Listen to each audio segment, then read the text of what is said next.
voltamos já já.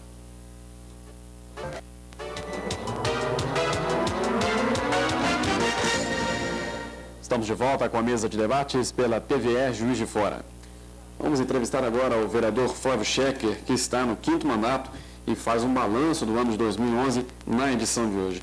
Vereador, tem um gancho com o que a gente conversou com o doutor Zé Augusto a respeito, né, do dependente químico. Tem um projeto do senhor que tramita na Câmara que visa criar a rede municipal de atendimento ao dependente químico.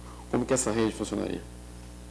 Na verdade, hoje nós temos uma notícia boa para dar para a cidade, a imprensa já noticiou um pouco. Sim. A Câmara acabou de aprovar a criação do Conselho Municipal Deliberativo sobre Políticas sobre Drogas. Esse conselho já é uma reivindicação de alguns anos das entidades que trabalham com a questão das drogas, de toda a sociedade civil também, que hoje percebe a necessidade de uma ação integrada entre as instituições, entre os órgãos, entre os poderes, para combater esse flagelo, que a droga hoje é um flagelo, é devastadora. E a Câmara aprovou, já foi a sanção do prefeito. Nós estamos aguardando a publicação da lei para que, a partir daí, a cidade possa juntar os seus diversos atores, as suas diversas instituições, nessa gigantesca tarefa de combate às drogas e ao seu efeito muito nefasto. Esse projeto eu apresentei exatamente na lacuna da existência desse conselho. Nós estamos vendo aí as iniciativas do governo federal, que não são só iniciativas retóricas, há hoje muito recurso federal sendo investido nisso, porque há o reconhecimento que as drogas, elas não afetam apenas a família, elas afetam o sistema de saúde, elas afetam o sistema educacional, elas afetam toda a sociedade.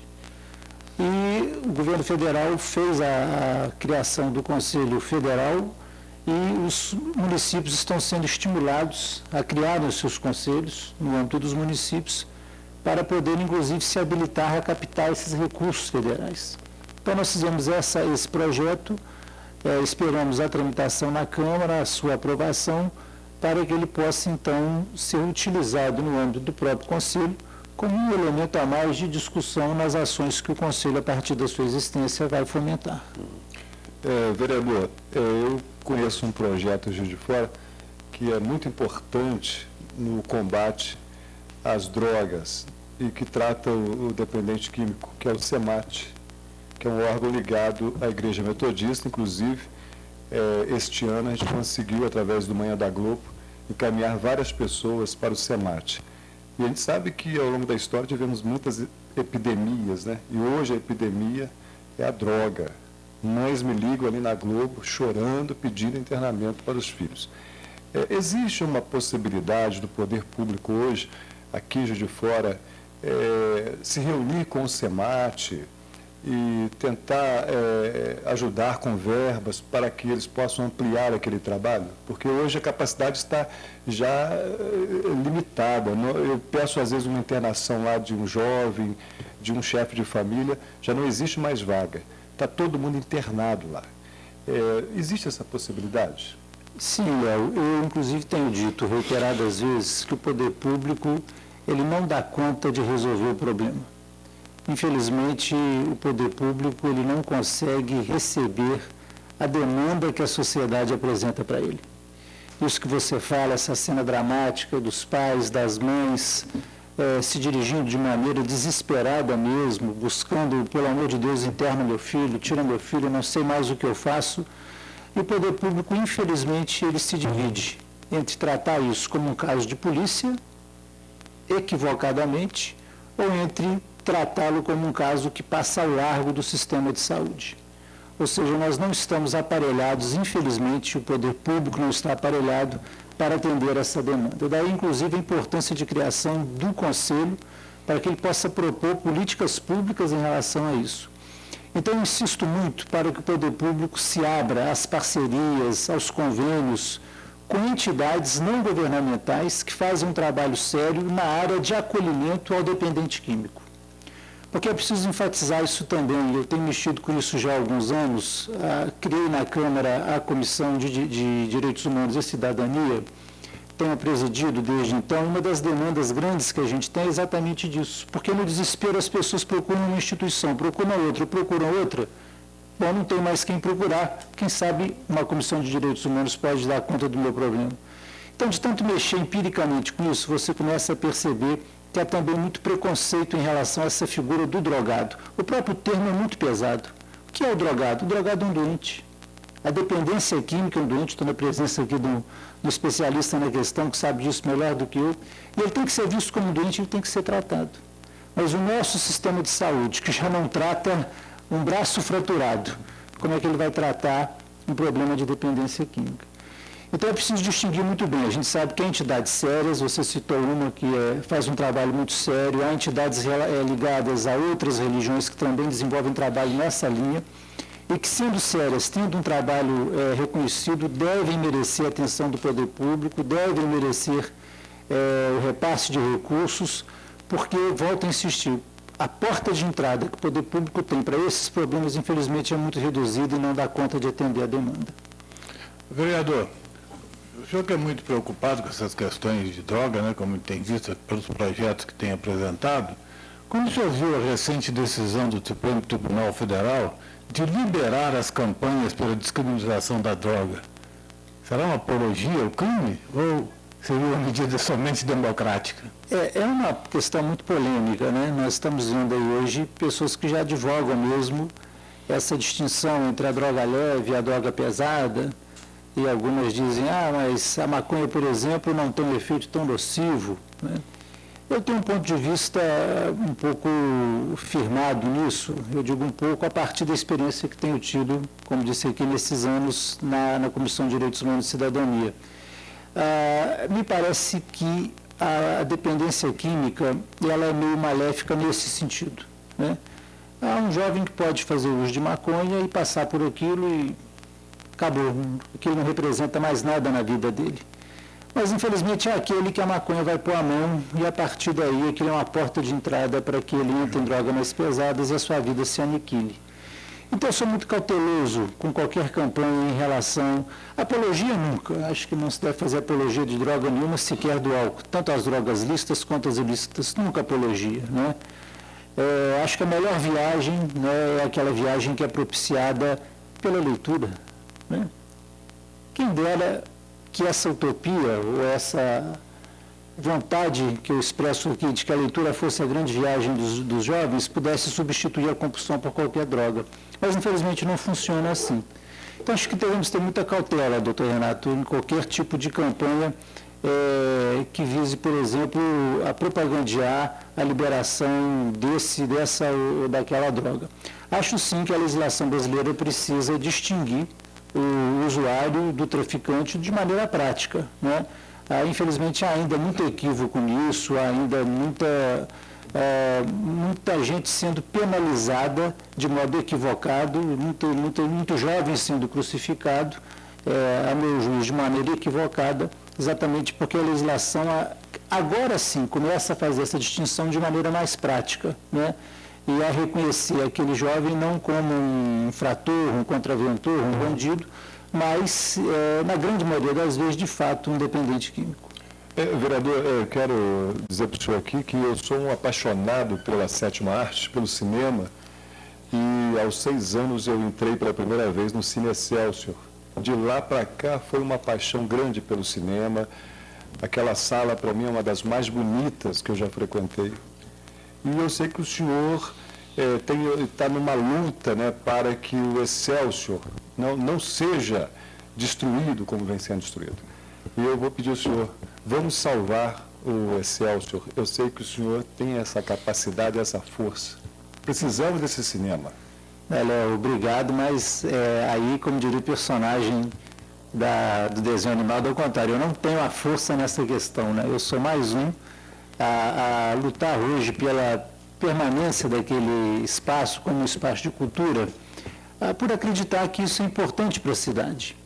Ao longo desses anos, eu tenho entrado com sucessivos requerimentos junto à Prefeitura para a abertura de processo administrativo para a declaração de interesse cultural do Cinema Excelsior. Esse é um instrumento previsto em lei e que, se utilizado, ele fixa a destinação de uso, ou seja, que ele é um espaço de cultura, ele pode ser usado para qualquer manifestação. Nesse sentido, cinema, teatro, dança, simpósios, enfim.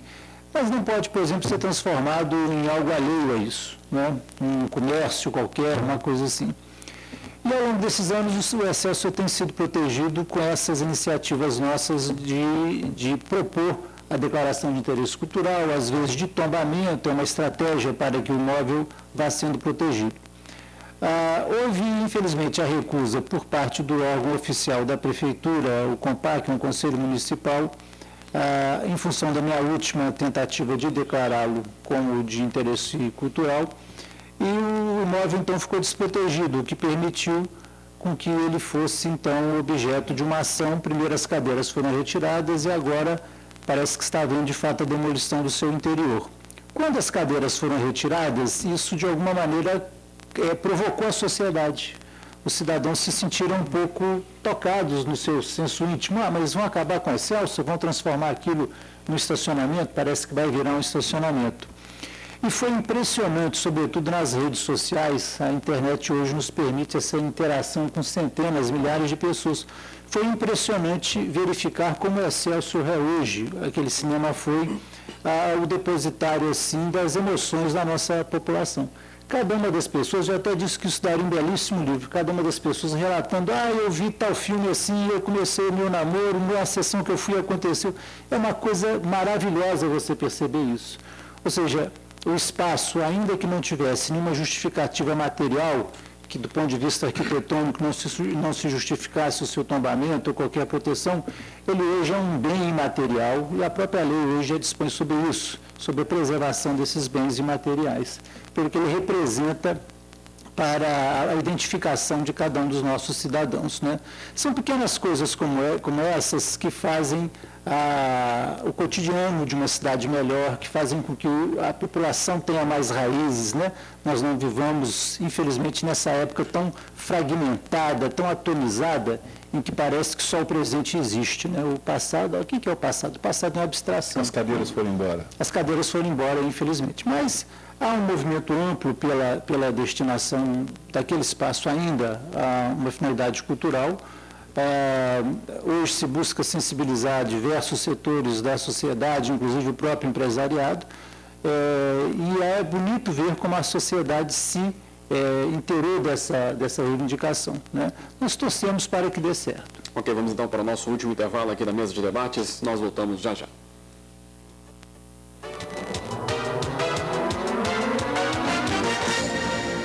Estamos de volta com a mesa de debates pela TVE Juiz de Fora. Continuamos a nossa entrevista com o vereador Flávio Schecker, que faz um balanço do mandato no ano de 2011. Vereador, gostaria de ouvir a opinião do senhor sobre a votação polêmica que pode aumentar o salário dos vereadores, né, para quase 47%. O senhor votou contra. Por quê? Nosso voto foi um voto que buscou respeitar o sentimento que hoje a população brasileira em geral tem em relação ao político parlamentar. Eu digo político parlamentar porque sempre digo que político todos somos, né? Quer dizer, todos que buscamos mudar a vida de alguma maneira, fazemos política nesse sentido amplo. Mas há ainda uma visão muito ruim, infelizmente também muito fundamentada, em relação ao político com mandato. E sempre que se fala em aumento de salário, aumento de verbas, há sempre uma reação muito natural a isso. Nós buscamos fomentar um debate exatamente em relação à necessidade de ter um parâmetro para essa discussão, ou seja, um parâmetro que buscasse vincular o reajuste do parlamentar também, por exemplo, ao reajuste do funcionalismo. E, ao mesmo tempo, abrir essa discussão. Eu tenho sempre dito que, embora muito polêmica, a questão do subsídio do parlamentar, seja ele um vereador, um deputado estadual, um deputado federal, um senador, não é a sangria dos cofres públicos, a sangria é a corrupção. Se todo parlamentar recebesse bem e fosse correto, o país certamente estaria muito melhor do que está hoje. Mas, em função da ausência desse debate, também da ausência da busca da fixação de um parâmetro em função de critérios estabelecidos, nós votamos contra. Doutor Renato? Vereador, acho que nessa questão, muitas vezes a demagogia prevalece, né? Se nós analisarmos o salário do presidente da República, que é insignificante em termos da importância do cargo, e quando nós vemos todo presidente da República sair de lá numa situação muito melhor. E acho que dentro disso que você colocou, a questão da corrupção, que é o que está devassando as finanças públicas do Brasil.